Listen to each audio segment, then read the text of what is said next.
2027 वो ambitious year है जब हम दुनिया की तीसरी सबसे बड़ी इकॉनमी बन जाएंगे, यानी कि हम लोग सिर्फ पीछे होंगे यूएस और चाइना। बाय द वे अभी हम लोग 5वें नंबर पे आते हैं, यानी कि हमसे आगे है US, China, Japan and Germany, और 5वें नंबर पे ऑफ कोर्स हम लोग। हालांकि लास्ट ईयर हमने यूके को टेक ओवर किया था और अब हम 5वें स्पॉट पर हैं, बट 2027 तक हम दुनिया की तीसरी इकॉनमी होंगे। लेकिन उस टाइम पर यूएस की इकॉनमी होगी लगभग $30 ट्रिलियन की, वहीं चाइना $26 ट्रिलियन के आसपास होगा और हम होंगे लगभग $5.5 ट्रिलियन की इकॉनमी। हमसे थोड़ा सा ही पीछे होगा जापान, चौथे रैंक पर $5.2 ट्रिलियन की इकॉनमी के साथ, एंड जर्मनी 5वें स्पॉट पे आ जाएगा लगभग $4.9 ट्रिलियन की इकॉनमी।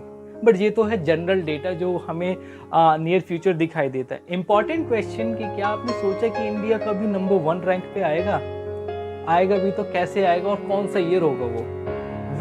जो भी हमारे करंट ग्रोथ रेट है वो 6.5 से 7% के आसपास घूमता रहता है। अगर हम इसी ग्रोथ रेट के साथ बढ़े तो लगभग 400 साल लग जाएंगे हमें दुनिया की नंबर 1 इकॉनमी बनने में, क्योंकि हम अकेले ग्रो नहीं कर रहे, हमारे पैरेलली चाइना भी लगभग 6% की on an average growth rate से आगे बढ़ रहा है, और यूएस ऑफ कोर्स लगभग 3 से 4% की रेट से हर साल ग्रो कर रहा है। तो हमें लगभग 400 साल लगने वाले हैं। तो क्या ऐसा पॉसिबल है कि जो हमारा अमृत काल चल रहा है, यानी कि हमारे जो 2047 एक इम्पॉर्टेंट ईयर जब हम 100 साल मना रहे होंगे अपनी आज़ादी के, क्या 2047 तक हम दुनिया की नंबर 1 इकॉनमी बन सकते हैं?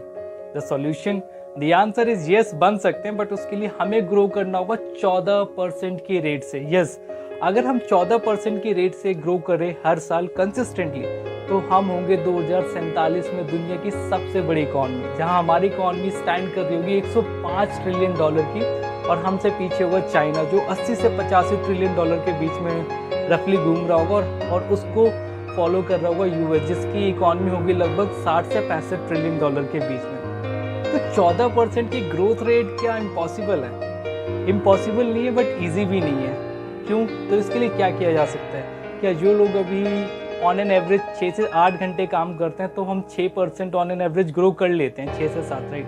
तो क्या उनको जो 8 घंटे काम कर रहे हैं 16 से 17 घंटे काम करना पड़ेगा, तभी ग्रोथ रेट डबल होगी? यानी कि जो 8 घंटे काम कर रहे हैं 6% 7% ग्रोथ रेट, 16 घंटे काम करेंगे तो 14% 13% की ग्रोथ रेट। क्या ऐसा करना होगा? नहीं। एक्चुअली इसका अदर वे ये भी हो सकता है कि जो अनएम्प्लॉयड है, जो बेरोजगार लोग हैं, उनको और ज़्यादा एम्प्लॉयमेंट दिया जाए, और जो खाली बैठे उनसे काम करवाया जाए, तो भी हम 14% की ग्रोथ रेट अटेन कर सकते हैं।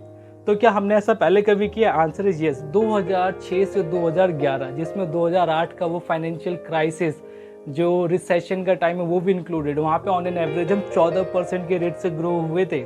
तो अभी भी ये पॉसिबल है, बट इम्पॉर्टेंट इज कि हम इसमें कंसिस्टेंसी मेंटेन करनी पड़ेगी, एंड दैट इज 14%। हालांकि ये इम्पॉसिबल नहीं, but it's not like cake walk, क्योंकि अभी हम 6 से 6.5% की ग्रोथ रेट से आगे बढ़ रहे हैं, और हमें इसको डबल करना होगा। इट मीन्स जितने भी हमारे जो वर्क फोर्स है, जो हमारी यंगेस्ट पॉपुलेशन है वर्ल्ड में सबसे ज़्यादा, इन सभी को हमें काम पर लगाना होगा। And now this all depends on our various kinds of reforms, heavy investments, and of course startup culture. That's all. Thank you so much.